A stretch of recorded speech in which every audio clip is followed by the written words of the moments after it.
ভাবছিলাম কয়েকদিন গেলে মার রাগটা কমে যাব, সব ঠিকঠাক হয়ে যাবে। কিন্তু কিসের কি, যতই দিন যেতেছে বিষয়টা ততই জটিল হইতেছে। আজকে সকালে ছেলেই জানাইলো আলাদা হয়ে যাবে।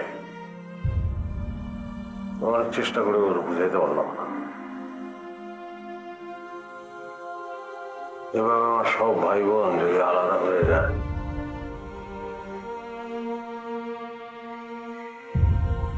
কারে আবাস পাবে?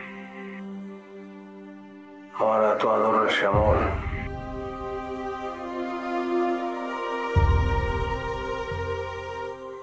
জানাস,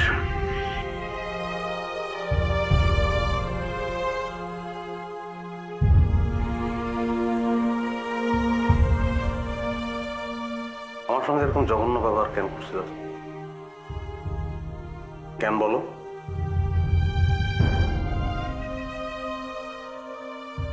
আমার এই একটাই দোষ,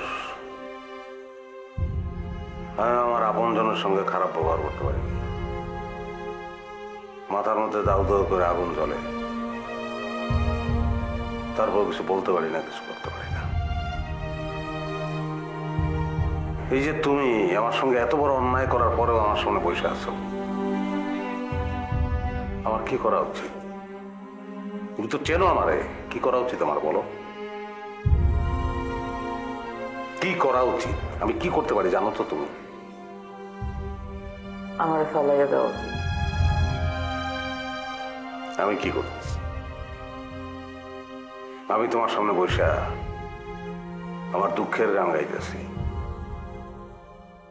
আর তুমি সেই সুযোগ নিয়ে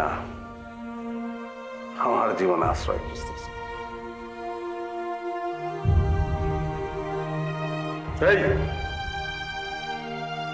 আমার জীবনে আশ্রয় খোঁজার তোমার কি অধিকার আছে?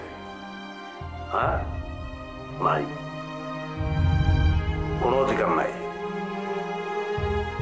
তারপরও তুমি আমার জীবনে আশ্রয় খুঁজতেছো, কারণ তুমি জানো ভালোবাসার মানুষগুলোর উড়ে এত দূরের কথা ধমকও দিতে পারে না সেলিম।